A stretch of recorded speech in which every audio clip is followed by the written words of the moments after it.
here at Auto Culture, syempre kasama pa rin Brian. And guys, eto kasama natin, usapang riding and tandem mga ka-auto. Sir Doc RM, boss. Kawin muna tayo. Hello sa inyo mga nanonood ng Auto Culture. At kung nanonood ka ngayon, huwag mong kalimutan, pindutin subscribe. Libre lang yan. yun ang spiel mga Libre lang yan. Yun ang spiel ni Boss Doc RM. Boss Doc RM. Siyempre, I'm sure you're very busy. Thankful ang Auto Culture na pagbigyan mo ng konting oras, kurot na oras. Siyempre, boss, very curious sa mga ka-auto natin. Paano ka ba napunta sa pag-influence or as content creator? Yeah.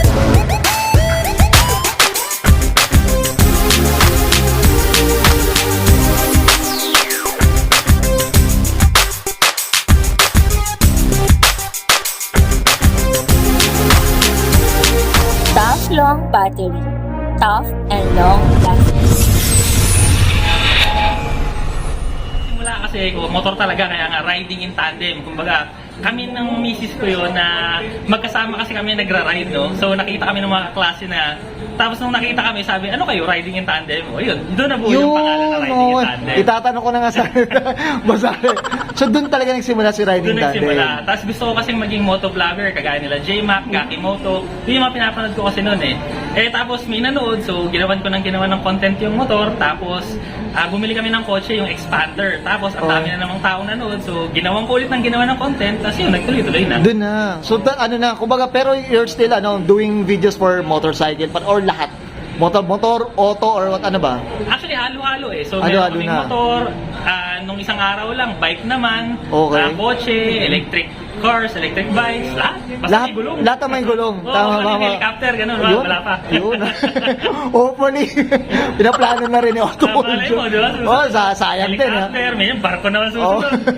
Okay, Boss RM. Siyempre, as a content creator, boss, siyempre may maraming gustong sumubok sa social media, boss.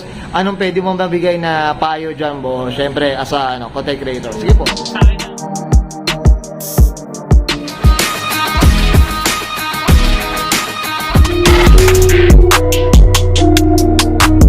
Kung gusto mo talaga, gawin mo na ngayon na.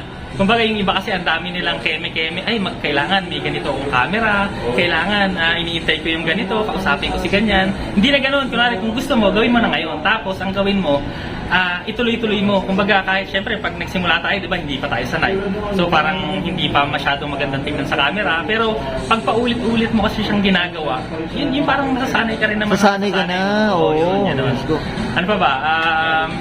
Ang masasabi ko lang, kailangan talaga matyaga ka. At saka yung iba kasi ginagawa, binibitawan na yung trabaho. Huwag muna. Kung magagawin mo, sideline muna, no? Side-bit muna. Ako nun, ginagawa ko, Saturday, shoot ako, ganyan. Tapos, edit ng video pag walang pasyente. O yun, tapos hanggang ngayon, ayan na. Hanggang pumantay na rin yung Oo. work nila. Dahil, of course, syempre, ito full-time na dito sa RIT, Oo. mga auto. Syempre, boss, Doc RM, thankful lang auto ko. Boss, ano na tayo? Promote na tayo ng social media platform. Kaya sabi ko sa inyo kanina, Auto Culture, subscribe, pindot, libre lang yan. Saka syempre, huwag niyong kalimutan, RIT Riding in Tandem.